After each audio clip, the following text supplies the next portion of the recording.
Ayan guys, kita nyo na ang daanan ko sa gabi. Yan, dito sa site yan ha. Wala doon sa doon sa mismong asfalto, asphalt street. Ito lang sa rough road. Gitna ng site to guys. Lamig dito, lamig. Ang ano ngayon ay 11 degrees Celsius ang temperatura ngayon, weather temperature. So ayan guys, tayo ngayon bababayin natin itong daan na ito papunta ng opisina at tayo muna magdi-dinner. So shout out sa inyo lahat dyan guys. Sana mag-ingat kayo, laging manalangin, lagi kong sinasabi. Kasi hindi ko naman pinupurmot ang aming religion. Ako po ay isa palang born again Christian guys. Isa po akong born again Christian. So kaya lahat kaming pamilya. So yan, lagi mag-iingat, laging manalangin. Lagi kong sinasabi, lagi tayong magpapakumbaba. Huwag na tayo masyadong mataas kasi hanggang doon lang ang natin. Kumbaga, huwag masyadong mataas, huwag masyadong matapang, ganun ba. 2025 na guys. Kaya lahat ng mga hindi magandang ugali ay baguhin na natin, alisin na natin sa ating katawan. Kaya yan.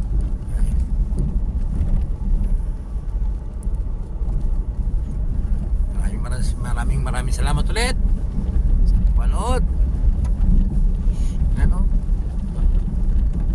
Sa site na ano namin siguro mga siguro mga 2 to 3 kilometers siguro. Baka pala hindi lang, baka mga 5 kilometers. Ayan, no?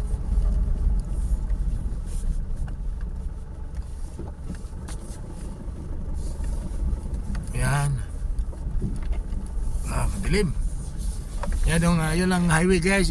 Yun yung, kita nyo yung ilaw na yun. Yun ang highway. Dito ko sa desierto. Minsan guys, ikukunan ko ng video sa araw para makita nyo. Para makita nyo yung gitna ng site, desierto. Okay, malapit na sa opisina. Nandiyan na siguro yung dinner namin. Kasi minsan binibili ng dinner sa labas. Ngayon, minsan naman hindi. May dinner kami na dinadala ng galing sa namin, sa Miss Hall. Kasi mayroon kami Miss Hall ito ang road papuntang opisina. Yan guys. Yan lang ang aming tingnan ko kung nandiyan na yung aking pagkain ng hapunan. Kain muna tapos balik na naman site guys. Yan ang buhay ng OFW. Sa mga hindi nakakilala sa akin guys, inulit ko ulit, ako ay isang foreman sa workshop. Malapit na matapos yung workshop namin. Kunti na lang mag-umpisa na lang. Doon na ako mag-stay sa workshop, sa motor pool kumbaga sa atin sa Pilipinas, motor pool. Stay na ako doon guys. Hindi na ako pa anong kung saan napunta.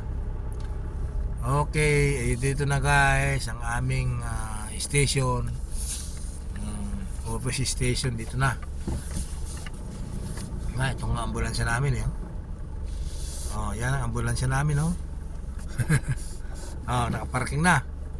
So paparking na rin ako at kakain muna. Nandiyan na yung pagkain, nandiyan na yung pagkain namin. Kung wala pa, hintayin lang na muna namin. Okay guys, see you next video guys. Salamat sa support ulit. Maraming salamat guys. See you. Ulitin, atrasan ko yata yung yung centralized na aircon condenser ng aircon. Yun na. Okay, see you next video guys. Salamat, God bless. Mag-ingat tayong lahat at palaging manalangin. Sana tayo pagpalain. Okay guys, maraming salamat. Okay, bye bye.